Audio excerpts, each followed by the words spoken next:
Dramatics, welcome back. So we just completed episode 15 of Till the End of the Moon. Oh my goodness. It was a heavy episode. It was very much a heavy episode, but very well worth it, I guess, at this standpoint. Yeah, because it was a little bit better than 14 with all the craziness happening. We see the culmination of the fight and how everything sort of breaks down and characters sacrificing themselves for the greater good. To kind of keep the Devil Lord away. And I swear, I was like, it just felt like a Kingdom Hearts battle. It really did. The ultimate battle. And it just seemed so frustratingly tragic because of how powerful the Devil Lord is. That, you know, in comparison to all the other gods in heaven, that all their powers combined couldn't even withstand like the one arm of his worth of power. And so you knew sacrifices were going to come at the end, and they did, in order for them to restore Mingyi's staff that had disintegrated already. And so they pretty much was like, we're going to empower you with this new one and put all of ourselves into this one so you can finally banish the devil god for good. And of course, like at the end, after the devil god like falls and he disintegrates and stuff, you finally see the mask erode. And of course, it is like, you know, the image of like Tentai-Chin essentially. Like it's one of those things of death and fate. And of course, like, you know, he said he'll come back again, so we know we're going to see him again down the line, because I'm like, he's already in the picture, you know, because he's the discombobulated voice talking to Tentai-Jin. So he's still back. He's kind of like that vapor of Voldemort. He is still here. It's like he just needs a body, an actual body to inhabit, to wreak havoc once again. And so now he's just this non-corporeal entity. Hey, it's just this Mardi Gras mask in the background. I'm like, oh good lord. And then like, what did you think of him also one man punching the tower? So are you kidding me? When he transformed into his quote unquote final form with the multi-armed devil dude, and he's just like, you know what, I'm taking all this shit out, F all this, and he just straight like punches through the whole pillar, and you see heaven, just everybody's freaking out, people are dying, like it's bad. And we were just like, oh no, is this the reason why the pillar eventually falls and there's no more gods? And Mingyi was like, we're going to time reverse that. So with his last strength, he restores the pillar of heaven before he descends into the Rural River. And of course, luckily, the gods of the universe already having prior knowledge, he probably already did, about things probably not going all the way as it should. It's like, you know what, let me go ahead and link you two together, like, you know, an invisible string, so that whenever, if you ever lose sight of each other, you can find each other, but you can only use this power once. So Sanju manages to find him in the Rural River, and of course, her finding him is at the expense of her own self, because the Rural River, of course, is seeing her. It's not seeing him because in all of this, he already given up his divine essence to seal the devil bone inside the pillar. So he's no longer God. Luckily, it was not burning him because he was already in there for a longer period of time. But poor baby, she was burning, trying to retrieve him, but she managed to get him out, and he returned back to a smaller dragon. Little baby dragon to recuperate. Yeah, and so, like, he's resting in this clamshell, funny enough. And so she's kind of, like, nursing him back to health until he could grow stronger and return to his human form. And there was a funny moment where the brother came back, and he's like, yeah, I put the soup on the pot that I saw you got the salt and the herbs in there. She's like, oh my god. And so she manages to, like, get him out before he literally cooks and steams to death. I'm like, oh dear God. Because like we were commenting, like, it looks like soup that he's doing. So and I'm like, I'm kind of hungry right now. Right? I was like, I want some soup. He eventually returns to his human form. He breaks out of the pot. When he finally comes to, after she, you know, has been taking care of him, turns out he is blind. And so she gives him a false name because she's like, you know, once he wakes back up, once he gets his sight again, he's going to leave. Like, she's kind of had it in her mind, like, he's going to leave anyway. The least I can do is nurse him back to health, help him gain his eyesight, and then just let destiny fall where it may. Right. Because she's kind of disappointed in herself in what happened that last night before leaving. She's like, I did wrong. And at least she acknowledges that, but she's like, I need to nurse him back. So she assumes a different identity, Moja, and she's like, yeah, you're going to work for me until you get your health back, and then you can go along your way. So it's partially for him to help him train using his lack of sight and stuff while she's healing him and stuff. And you could tell she's so in love with this guy. Absolutely. Every single moment, like, she's just like hopelessly in love. Like, it's all over her face and the way that she looks at him. And she, in a way, she can't help herself because it's like, I know he's going to leave me. I know once he gets his sight back, he will have no reason to want to talk to me again. But let me have these 5 extra minutes, like this little bit of time to remember him by. Savoring it. But, she's very much aware that, I did him wrong before I left. And I can't stop him from leaving. Like, whatever he decides, I'm just going to respect that. Right. And that was kind of heartbreaking. But, during this time, she's been doing the dual cultivation with her brother, which is good. So she's still kind of like trying to keep her demon essence under control. And what's crazy is the brother finds out about Mingye dying, and he assumes that she doesn't know. He's like, oh, if I tell her now, she'll get too emotional, and that's going to mess her up. I don't want to announce it. I'm like, baby, she was there. She already knows. Right. So brother's like, I'm going to go leave for a couple days. I'll come back in like 15 days or whatever. And during that time, she's been trying to nurse Mingye back to health. So I'm interested. With all that, with her nursing him back to health, she was also trying because her brother was just like, I'll come back and see you, every couple days. She's like, no, like, you don't have to be as frequently as you usually are. Because, go away. Because, she's like, I got Mingye literally in the back here, and so I'm just trying to nurse him back to health, and I don't want you to be intruding on this, and especially I don't want you to come at him in any sort of way. Like, it's a done deal. And as far as she knows, or as far as her brother is concerned, Mingye is assumed dead. Yeah. Then you got that bee, who, it was just a brief flash in the pan, but she already is scouring the corners of the earth trying to find him, and she's like, all these soldiers, and we still cannot find Mingye. I'm like, that's all you're concerned about. Right. That is all. Not the fact that all the gods are gone. Y'all could have, your entire world could have toppled, but that's what you're gonna, okay. Yeah. Yeah. Simple. And I think what gets me about it, I understand her being concerned for him, but you could tell it's not in a good... healthy way. Not in a good, healthy way. It's like, oh, we need to find him to restore his health. We need to see if he's somehow still alive and see if we can nurse him. It's all for her own selfish reasons. And I find it funny that he ended up, landing in the river of all places.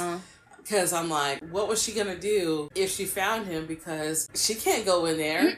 And none of the Heavenly Soldiers, they can't go in there. She was sent one by one to go and get them. And would have sacrificed them to get him out. And not to say that they wouldn't, volunteer themselves to do it. It's just, I could see her pushing people and absolutely. Just for her own selfish goals. And again, we always talked about the difference between selfless love versus selfish love.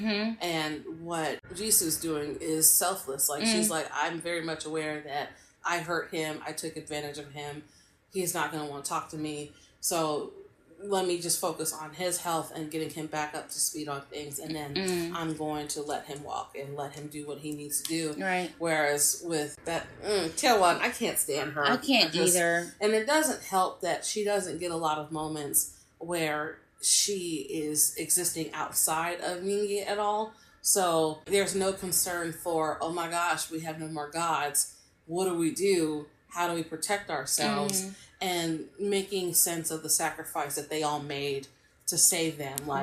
How do you pick up after that when your entire leadership has crumbled and depleted and is gone? Yeah, and your civilization is not what it was before all this started. How do you rectify that? And for her to be solely focused on him above all else, it's just like, girl, And she's exhausting all resources to find him. And what's killing me is she's a goddess too. So it's like...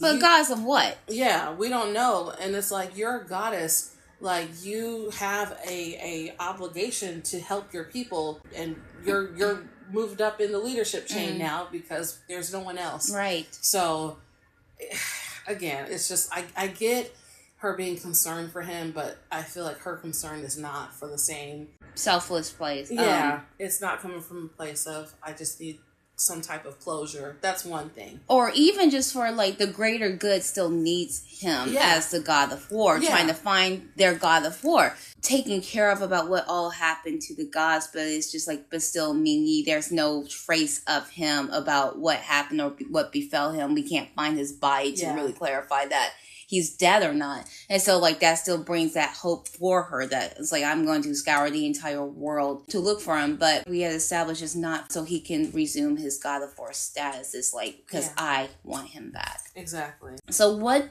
is your prediction for episode 16? Well, I'm interested to see what happens once he gets his sight back. And I don't know how quick that will be, if it will take another episode or two.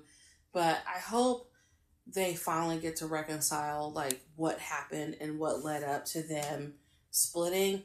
But I think that's too easy. But I have a feeling we're going to see Tianwen do some more meddling and chaos. And once she figures out that Ming-Yi is with her, with Jisoo, I feel like that's... You mean Sungjo? Sungjo? So, yeah, I keep messing up his name. Like, and it doesn't help that there's a lot of names that sound similar. Very and much it's like, so. oh God, because I was like, oh yeah, it's like Sung Ji-yu, I think. Yeah. Ji-yu. And I was like, I'm scared of what's going to happen once she figures out Ming-Yi's been with her all this time. Even though, again, the reason why she got him was selfless, like figuring out, oh wait, he did fall to earth. Because she felt it in her heart, like she felt something was wrong. She was feeling restless because she probably had no idea about the war that was going on, and she didn't until her brother said so. Yeah, and so she's like, something's not right. And then she used the Goddess of Universe's power to find him, and that's what led her to the real river. And she's like, I gotta do what I gotta do. And she was prepared to die to try to get him out. Like, that's what her concern was, like, at least let me get you out of here. Right. And she had these really bad burns on her hands. And I'm just like, I was so worried that she wouldn't make it out of the water, or it was so much damage that it was permanently gonna scar and stuff, like completely kill her. But luckily she made it out and got him out just in time. And so, yeah, I think he's gonna figure out her real identity. But one thing we were talking about, we're like, you don't recognize her voice, like, right? You don't recognize her scent, like, right? And I don't know how much time has passed over this from the war, because I don't know if, like, godly time works on the same level as like, mortal time. So it could have been like 100 years of godly time. I don't know,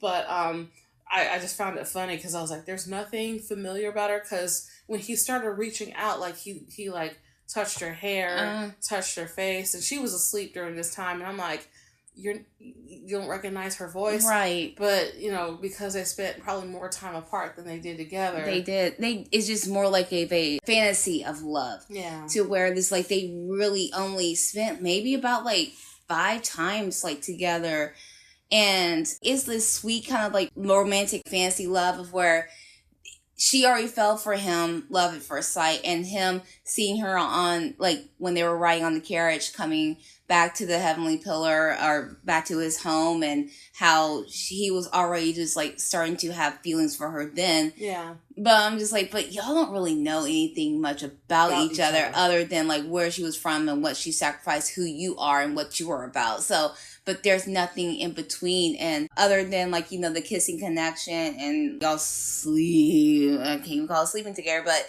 the archery and all that stuff. I'm like, they didn't really get to spend a lot of time together. And I'm like, I would have been like camouflaging my voice, honestly. Yeah. But I mean, I guess suspension for disbelief. Sometimes he's all in his own head. So yeah.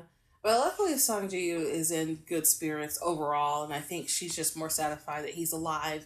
And again, she's kind of made her peace with the fact that, he probably does not want to see me.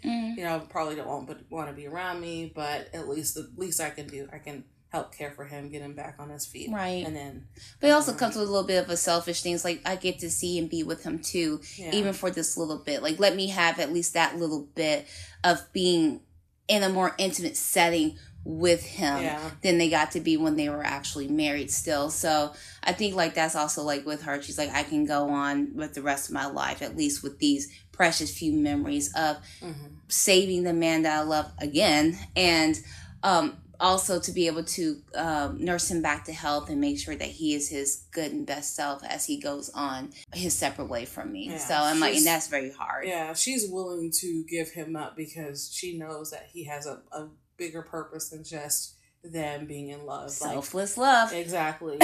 Unlike the other chick. Yeah, so I have a feeling she's going to be popping up a little bit more.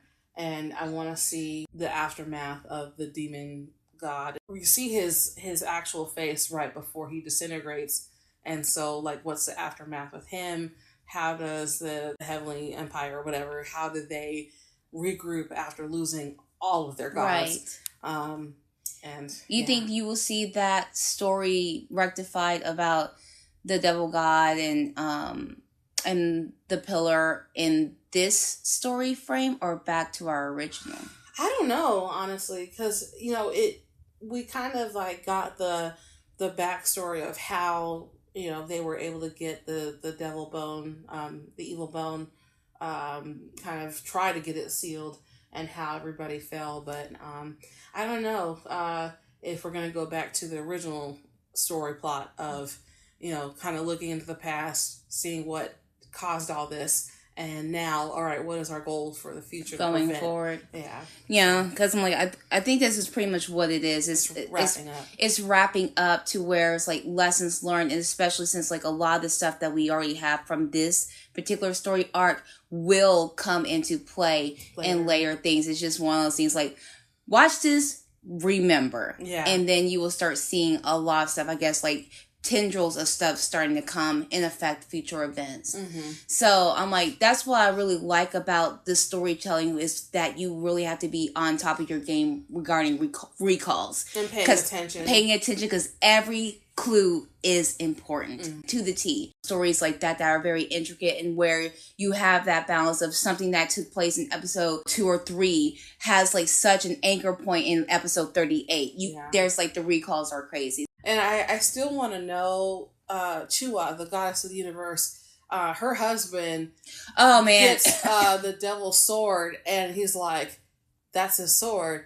And we're like, oh no, what's going to happen? And he ends up turning on the devil lord, because he's like, you promised to keep my wife alive. So he made a bargain with this man, and he sees his wife kick the bucket because I love what she did. It was so cool. The devil crossbow thing. Yeah. The ultimate crossbow with the eye of Sauron on it. But she deflected all of those arrows. Those were aimed at Mingy specifically, but she used her powers because she has like teleportation. Yeah, portals. She's kind of like Doctor Strange. Yeah, and so she used portals to move through them, but she's like, I can't move them anywhere else. They have to hit a target. So she took all of those, and that's when old dude Lawson said, you know what, F him. But luckily, what he did actually helped weaken him so the rest of the team could get together and whoop ass. So it was just sad seeing that. But he was like, you promised she would stay alive. You would keep her alive. I was like, okay, Severus Snape. I mean, she probably would have still survived-ish, but it was her choice also to redirect it towards herself. So that was her sacrifice. But on the same token, husband.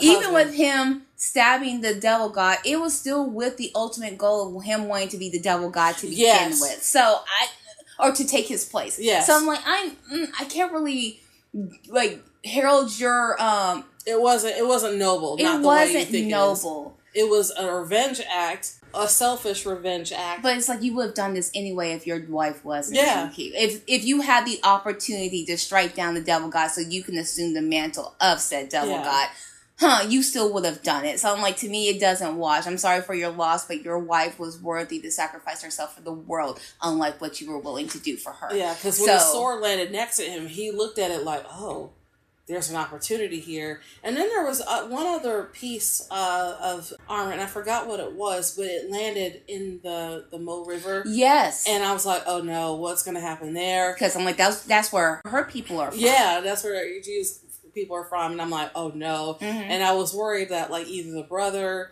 was going to get into it or the demon's minions would go there looking for it. Try to do that. Or probably both. Yeah.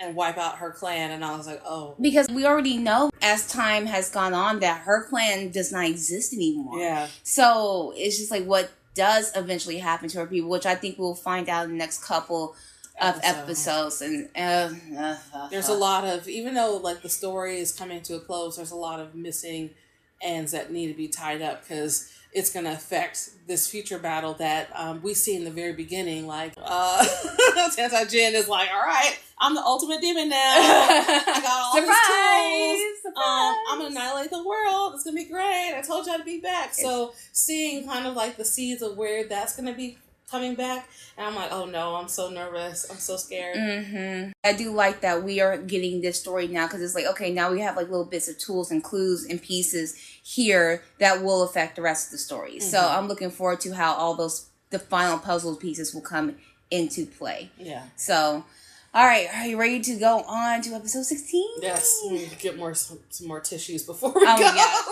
Yeah, it's gonna be a tough one, but. Like I said, we are going to go head forward into this and express more of our thoughts.